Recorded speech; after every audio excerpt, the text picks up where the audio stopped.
नमस्कार बच्चों। आज मैं आपके सामने गद्य बाग का पाठ नंबर 13 मानवीय करुणा की दिव्य चमक, ये पाठ आज आपके सामने लेकर आई हूँ। इस पाठ के लेखक हैं सर्वेश्वर दयाल सक्सेना जी। सर्वेश्वर दयाल सक्सेना जी एक उच्च कोटि के कवि और लेखक थे। उनका जन्म उत्तर प्रदेश में हुआ। उनकी शिक्षा इलाहाबाद में हुई।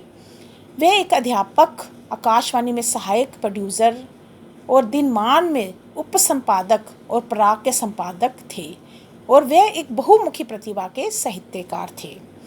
उनकी जो ये रचना है, ये एक जो उन्होंने पाठ लिखा है, ये एक संस्मरण है। संस्मरण का मतलब होता है कि जो स्मृतियाँ जो हम उनकी जाने के जो लेखक के उनके साथ याद है, जो यादगार के पल हैं, वो इन्होंने इस संस्मरण में लिखे हैं।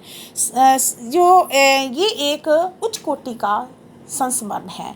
इसमें कामिल बुल्के की चारित्रिक और व्यवहारिक विशेषताएं का इन्होंने वर्णन किया है। उन्होंने ये बताया है कि जो फादर थे, उनका जन्म तो फादर कामिल बुल्के थे, उनका जन्म बेल्जियम में हुआ और बेल्जियम के शहर रैमचेपल में, ठीक है, इसको याद रखना। जहाँ उनका जन्म हुआ वो कैसी जगह थी? गिरजों, पादरियों, धर्मगुरुओं और संतों की भूमि जिसको कहा जाता है। लेकिन उन्होंने अपनी कर्म भूमि किसको बनाया? भारत को। वे एक सन्यासी थे, परंतु पारंपरिक अर्थ में नहीं। पारंपरिक अर्थ मतलब वो दिल, मतलब उनका सन्यासी थे लेकिन उनका दिल ऐसा था कि सबके जिसके साथ संबंध बनाते उसके साथ हमेशा उन्होंने पूरी ज़िंदगी उसको संबंध को निभाया। जिस प्रकार उन्होंने लेखक के साथ जो रिश्ता था पूरी लाइफ तक, जब तक उनकी ज़िंदगी थी तब तक निभाया। इसकी झलक हमें इस संस्मरण में मिलती है। ये एक मानवीय करुणा की दिव्य चमक, इस पाठ में लेखक ने ये बताया है कि भारत आने के बाद मृत्यु उपरंत उन्होंने भारत को एक कर्म क्षेत्र बना के रखा और मतलब सन्यासी होने थे, परंपरागत नहीं थे। फादर और इसके लेखक के जो रिश्ते थे, किसी झलक इस संस्मरण में हमें मिलती है। वे भारतीय संस्कृति और राष्ट्रभाषा हिंदी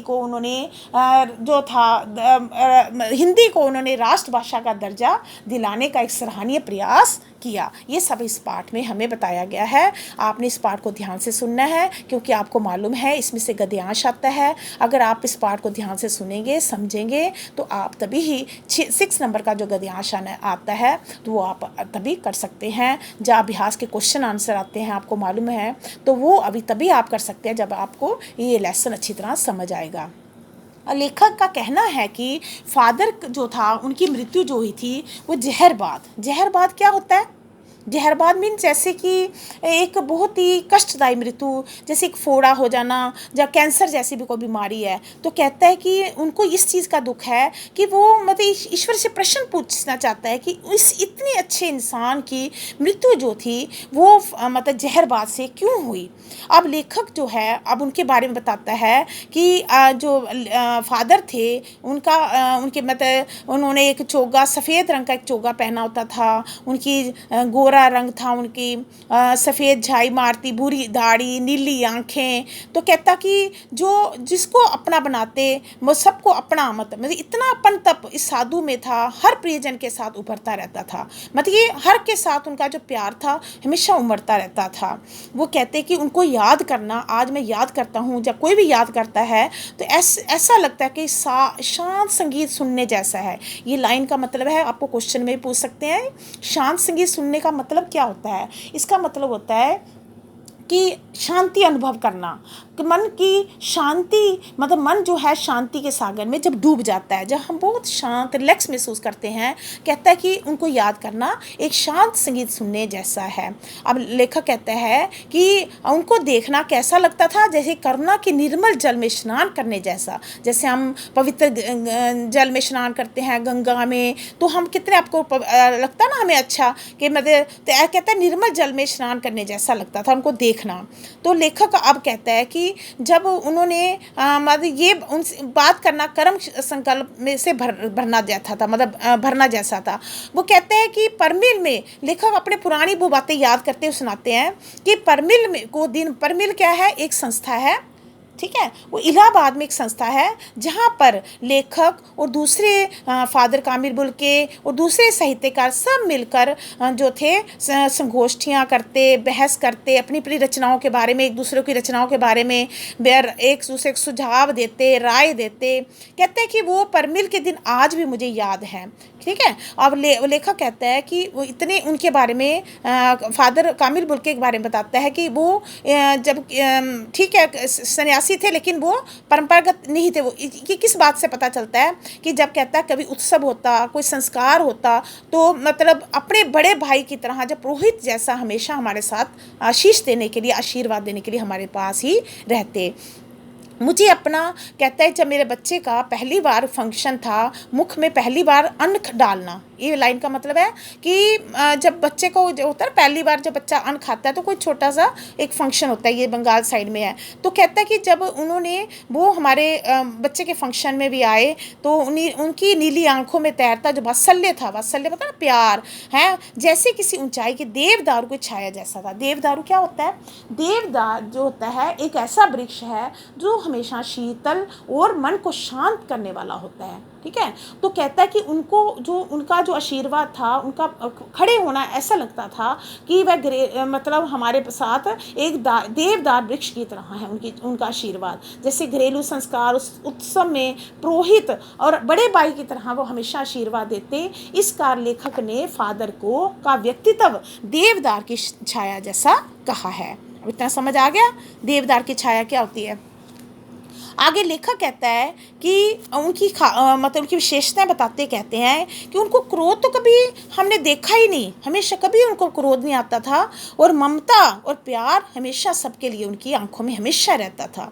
लेखक कहता है कि अब उनके बारे में बताते हैं कि बेल्जियम में इंजीनियरिंग की अंतिम वर्ष में पहुंच गए थे, इंजीनियरिंग कर रहे थे, तो वहाँ बेल्जियम में रहते थे। तो उनके मन में एकदम आया कि मैं तो सन्यासी बनना चाहता हूँ। उन्होंने सन्यासी बनने की एक इच्छा जगी, अपना घर परिवार, माँ बहन पिताजी सबको उन्होंने छोड़ दिया और कहाँ आगे? भारत देश। अब उनकी जन्मभूमि तो कहाँ पर है? बेल्जियम में रेम्स चैपल, लेकिन उनकी कर्म भूमि क्या है? भारत। ठीक है। अब भारत में आगे तो किसी ने पूछा क्या तुम्हें कभी अपनी माँ अपने घर की नहीं याद आती? उन्हें कहा हाँ मुझे माँ की अक्सर स्मृति, कहता है माँ की स्मृति में डूबे उनको देखा है, यानी कि मुझे माँ की तो याद आती है। कभी कभी 2-3 बार मैं यहाँ आने के बाद अपनी माँ को भी मिलने गया हूँ, लेकिन मुझे अपने भाई और पिता से बहन से इतना लगाव नहीं है। अब वो कहते हैं कि अपने बारे में बताते हैं कि मैं सन्यासी कैसे बने। उसको पूछा गया तो मैं सन्यासी बनने की तुम्हारे मन में क्यों आई? इतनी जगह अच्छी जगह रहते थे, इंजीनियरिंग कर रहे थे, तो सन्यासी बनने का तो एक बनता नहीं कि तुम्हें इंजीनियरिंग कर रहे हो, कैसे सन्यासी बनने का तुम्हारे मन में विचार आया? तो वो कहते हैं ये तो प्रभु की इच्छा है कि जब मैं इंजीनियरिंग अंतिम वर्ष में था तो मेरे मन में आया, मैंने अपने धर्म गुरु के पास गए, मतलब उनकी जो रेम्स चैपल आपको मैंने बताया ना, वो एक धर्म गुरु गिरजा, ये पादियों की जन्म वो जगह थी। तो धर्म गुरु के पास गए तो उन्होंने कहा कि मैं तो संन्यास लेना चाहता हूँ। अब जो एक शर्त रखी जाती है संन्यास लेते समय, संन्यास चाहने वाला शर्त जो रखता है तो उसकी वो पूरी की जाती है। अब उन्होंने संन्यास के समय ये कहा धर्मगुरु को कि मैं भारत जाना चाहता हूँ। ठीक है। अब उन्होंने उसको इस प्रकार वो उनकी आज्ञा लेकर, धर्मगुरु से आज्ञा लेकर वो भारत देश आ गए। अब भारत देश आके सबसे पहले वो जिसेट संघ में 2 साल पादरियों के बीच रहे। उन्होंने वहाँ पर धर्माचार की पढ़ाई की। ठीक है, 2 साल। फिर 9-10 साल वो दार्जिलिंग में पढ़े। दार्जिलिंग में उन्होंने कलकत्ता में बीए की और इलाहाबाद में एमए की। ठीक है। तो इस प्रकार उन्होंने उन दौरान देखो क्या क्या जो हमारे देश में आके, भारत में आके उन्होंने क्या क्या स्टडी किया, उन्होंने कौन सी किताबें लिखी, क्या किया, अब आपको मैं सारा ये बताऊंगी। तो उन्होंने इलाहाबाद में एमए की। उसके बाद उन्होंने धर्मेंद्र वर्मा हिंदी विभाग के उस समय अध्यक्ष थे। ठीक है।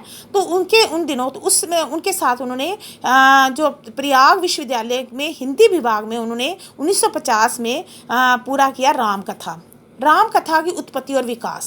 ठीक है। और परमिल आपको मैंने बताया कि संस्था है इलाहाबाद की, उसमें उन्होंने इसके जो अध्याय थे उसको पढ़े जाते थे वो अध्याय सारे। तो फादर ने उसके बाद उन्होंने एक ब्लू बर्ड का रूपांतर किया नाटक का, उसका नाम रखा नील पंछी। ठीक है। ब्लू वर्ड को, इसका नाटक को हिंदी में नीलपंछी नाम रखा, उसका रूपांतर किया, यानी इंग्लिश को हिंदी में किया कन्वर्ट। उसके बाद उन्होंने रांची में हिंदी और संस्कृत विभाग के वो विभाग अध्यक्ष रहे। विभाग अध्यक्ष क्या होता है? HOD, मतलब हेड रहे वहाँ पर हिंदी और संस्कृत के। और उनका मेन एम था कि मैं हिंदी को एक उसमें हिंदी को वो राष्ट्रभाषा के रूप में देखना चाहते थे। अब उन्होंने क्या किया, एक अंग्रेजी और हिंदी कोश तैयार किया, डिक्शनरी हिंदी और थी उसकी हिंदी और अंग्रेजी की डिक्शनरी बनाई और उसका और बाइबल का अनुवाद भी किया। उसके बाद वो वहाँ पर पटना में आए और वहाँ पर बीमार हो गए। इसके बाद वो 47 वर्ष हमारे देश में रहे और 73 वर्ष की आयु में उनकी मृत्यु हो गई। अब लेखक को इस चीज़ का बहुत दुख है कि इतने अच्छे जो कामिल बुल्के थे, तो उनके बारे में वो आगे बताते हैं कि उनकी जब मृत्यु हो गई, लेखक कहता है कि मन के सन्यासी नहीं थे, वो सन्यासी तो संकल्प के थे, ठीक है, और मन के नहीं थे। वो किस बात से पता चलता है? कि वो जो रिश्ता बनाते वो तोड़ते नहीं थे किसी से। अब लेखक कहता है मेरे साथ उन्होंने जो रिश्ता बनाया ना, चाहे वो दिल्ली जब कभी आते थे ना, तो मुझे चाहे गर्मी सर्दी बरसात कुछ भी हो, चाहे 2 मिनट के लिए आते थे, मुझे मिलने ज़रूर आते थे। अब उनकी जो आपको मैं पहले बताया कि उनकी चिंता हिंदी को राष्ट्रभाषा के रूप में देखने की थी, ठीक है, और शुरुआत उन्होंने की थी, तो हिंदी को राष्ट्रभाषा के रूप में देखना चाहते थे। लेकिन कुछ लोग जो हिंदी को जो हिंदी के बालों द्वारा हिंदी जो हमारे देश के लोग थे, हिंदी की उपेक्षा करते हुए देखते, उनको बहुत दुख लगता कि हिंदी की उपेक्षा कर रहे हैं अपने देश में रहकर। अब घर परिवार के बारे में जब भी वो लेखक कहता मुझे मिलते या किसी को मिलते, सबको घर परिवार के बारे में पूछते, किसी के दुख तकलीफ बारे में पूछते, तो उनके कहता बड़े से बड़े दुख भी कहता है मुख से सांत्वना, मतलब एक किसी को हौसला देना, जादू भरे शब्द जैसा लगता था। इस मतलब इसका लेखक अपने बारे में बताता है कि कहता मेरी जब पत्नी और मेरे पुत्र की मृत्यु हो गई, तो उस समय मैं बहुत परेशान रहने लगा था।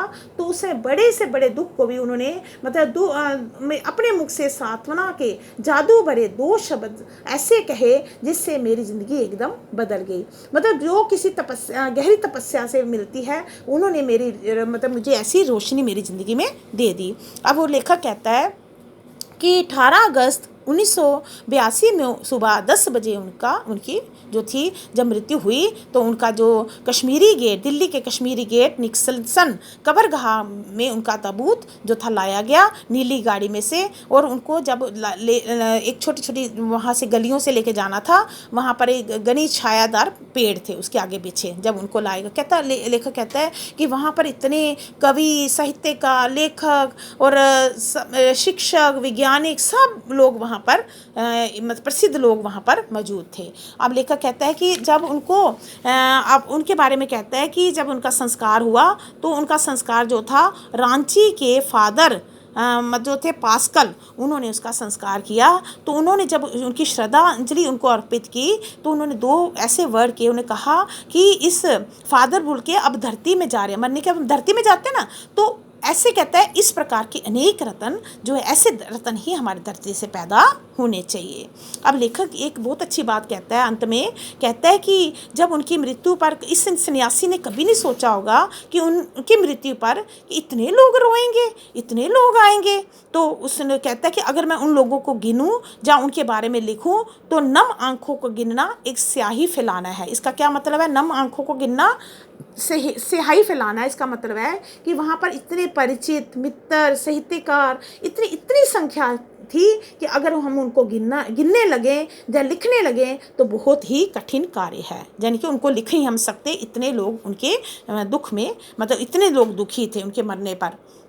और लास्ट पैराग्राफ में लेखक ने ये कहा है कि हमारे बीच में आज नहीं है, लेकिन हमने सबसे अधिक छायादार, फल फूल, गंध भरा और सबसे अलग, सबका होकर सबसे ऊंचाई पर मानवीय करुणा की दिव्य चमक में लहराता खड़ा था। मतलब वो उनके बारे में कामिल बुल्के के बारे में बताया है, जिसकी स्मृति हम सबके मन में जो उनके निकट थे, किसी यज्ञ की पवित्र अग्नि की आंच के समान है। कहती जब कोई यज्ञ करता है, हवन करता है, किस लिए करते हैं? पवित्र अग्नि होती है ना, उसमें तो उस कहते हैं कि उनको मतलब जो उनकी याद है आज भी आजीवन हमारे साथ बनी रहेगी, पवित्र अग्नि की तरह। तो लेखक कहता है पवित्र ज्योति को मैं आज भी नमस्कार करता हूँ। अब इसमें मेन चीज़ जो लेखक ने बताई है कि फादर जो बुल्के को मानवीय करना की दिमक चमक क्यों कहा है, क्योंकि मानवीय गुणों से वह लबालब थे। उनमें मानव के प्रति कल्याण की भावना थी, उनमें अपनापन था, ममता थी, करुणा, प्रेम, वात्सल्य थी। वात्सल्य होता है प्यार, बहुत बच्चों की तरह, जो बच्चों के लिए प्यार होता है वो था।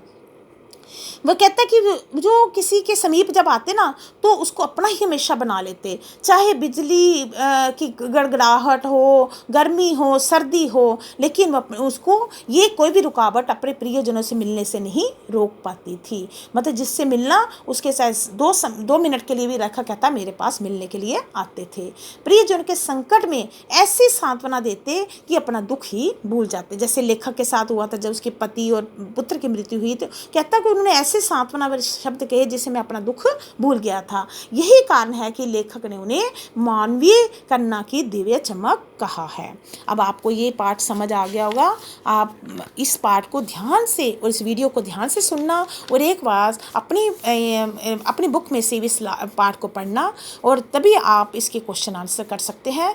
नेक्स्ट वीडियो में आपको इसके क्वेश्चन आंसर और इसके गद्यांश भेजूंगी। उसको अपनी प्रैक्टिस करनी है, तो तब इसके आंसर भी आपने मुझे लिखकर भेजने हैं। Thank you. तब तक के लिए बच्चों थैंक यू।